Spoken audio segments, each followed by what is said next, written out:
À mon sens, ces chiffres peuvent utilement nourrir le débat soulevé lors de mon récent panel durant l'événement InsurTech Insight à Londres. En effet, à cette occasion, une question fut soulevée dans l'audience sur d'hypothétiques succès dans l'InsurTech. Bienvenue à toutes et à tous dans Tonalité InsurTech. Alors Tonalité InsurTech, c'est quoi? La première revue de presse audio en français qui décrypte toute l'actualité InsurTech. Au menu, un coup de projecteur sur les principales levées de fonds annoncées durant le mois écoulé. On revient également sur les actualités marquantes de la scène startup. Et puis c'est aussi l'occasion de parcourir les articles qui ont retenu notre attention pour décrypter ensemble les tendances à l'œuvre dans l'assurance. Avant de se lancer dans l'analyse de la dynamique d'investissement, je souhaitais vous rappeler les derniers épisodes du podcast parus ces dernières semaines. Dans le cas où vous ne les auriez pas déjà écoutés, je vous invite donc à découvrir les 3 numéros réalisés ce mois-ci. Le premier s'intéresse au sujet de la télématique, ou plutôt de l'assurance connectée. On en a parlé avec Philippe Moulin, CEO de DriveKant. C'était l'occasion de détailler les enjeux technologiques de ces solutions et leurs impacts sur toute la chaîne de valeur. Toujours sur ce sujet de l'assurance connectée, et dans un deuxième épisode, on a parlé plus spécifiquement des résultats qu'une telle solution pouvait apporter dans l'assurance, en s'appuyant sur son retour d'expérience chez DriveKant justement. Enfin, troisième podcast paru ce mois-ci, mon analyse des départs récents des CEO de ManyPets et WeFox, 2 startups emblématiques de la scène InsurTech. C'était l'occasion de détailler 3 niveaux d'analyse possibles sur ces mouvements concomitants. Tous ces épisodes sont à retrouver sur le fil de Tonalité InsurTech. N'hésitez pas à les écouter à l'issue de ce numéro mensuel.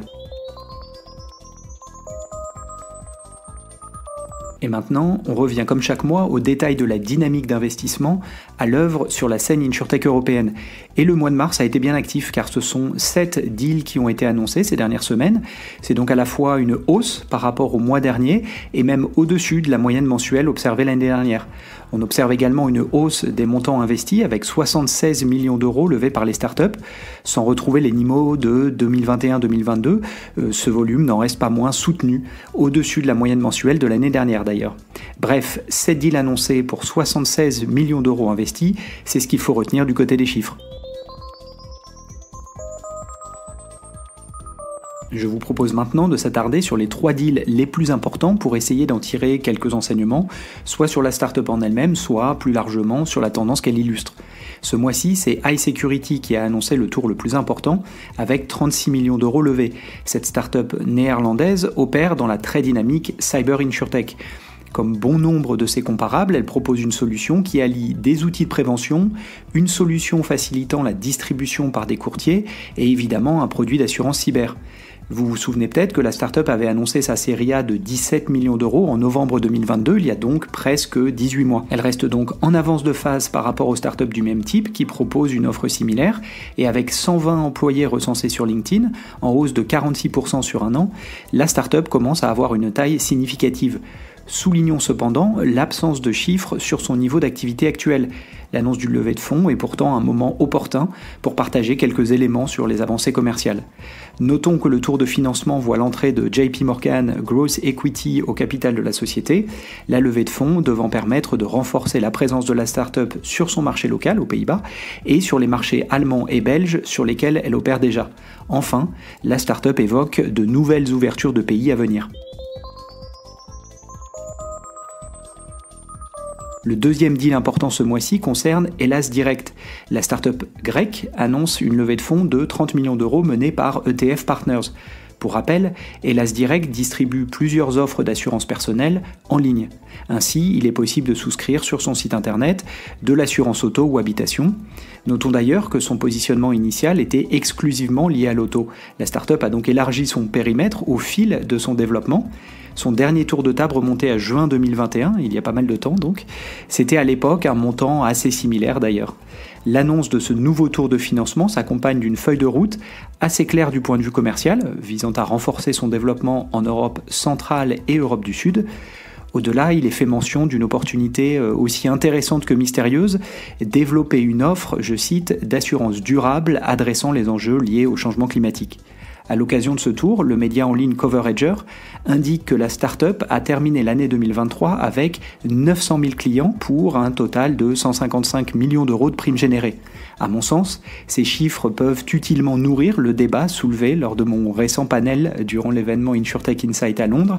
En effet, à cette occasion, une question fut soulevée dans l'audience sur d'hypothétiques succès dans l'insurtech. Quelle que soit la manière de définir le succès, certainement pas en s'appuyant sur les levées de fonds en tout cas, j'imagine qu'avec quasiment 1 million de clients, Hélas Direct est un bon exemple de réussite pour le moment. Notons enfin la levée de Xaver. La start-up allemande annonce un tour de 5 millions d'euros en pré-seed, c'est-à-dire en amont de son lancement, pour sa solution d'IA visant à améliorer les performances des ventes des courtiers et agents, et ce dans le domaine de la prévoyance, Life en anglais.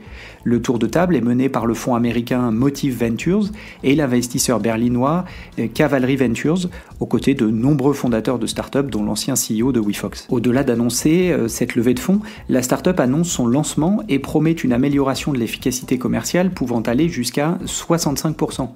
Au-delà de coller avec la thématique du moment, l'intelligence artificielle, il va donc être intéressant de suivre les premiers pas de cet acteur, tant en termes de logo signé que de résultats concrets, car le sujet de l'IA au service de la distribution d'assurance est clairement une opportunité maintes fois mise en avant dans les cas d'usage envisagés pour ces technologies. On finit par un mot sur la dynamique trimestrielle en matière d'investissement. Avec 17 deals annoncés depuis le début de l'année, c'est un chiffre stable par rapport à la même période l'année dernière. Du côté euro investi en revanche, le volume est en baisse de 8% par rapport à il y a un an, avec 179 millions d'euros levés sur 3 mois. Du point de vue géographique, c'est l'Angleterre qui est en tête sur les deux critères, à la fois les deals annoncés et les euros investis. Vient ensuite le reste de l'Europe, c'est-à-dire en dehors des 3 gros écosystèmes start-up, quand on regarde les montants levés. Notons d'ailleurs la grande diversité des annonces, puisque ce sont 4 pays différents qui ont vu des start-up lever des fonds durant le trimestre. La France arrive ex aequo en termes de nombre de deals annoncés, mais bonne dernière du point de vue des montants investis. Inversement pour l'Allemagne, très légèrement en retrait du point de vue annonce, mais devant la France en termes d'euros investis. Cette inversion des positions, selon le critère utilisé pour mesurer l'activité, est intéressante, il me semble. Elle illustre des dynamiques financières très légèrement différentes entre les deux écosystèmes, puisque les startups financées étaient assez proches en termes de maturité, tout étant en seed, pour faire simple. Les montants levés étant en moyenne plus importants en Allemagne qu'en France, vous l'aurez compris. C'est ainsi que s'achève ce numéro de Tonalité InsurTech qui se concentre désormais sur les chiffres et tendances en matière d'investissement. Pour aller plus loin, je vous invite à découvrir les autres épisodes parus ces dernières semaines dans lesquels je partage mes réflexions sur les derniers mouvements de marché, mon analyse des innovations récentes en matière d'assurance ou encore mes lectures d'articles sur des technologies qui vont impacter l'industrie. À bientôt!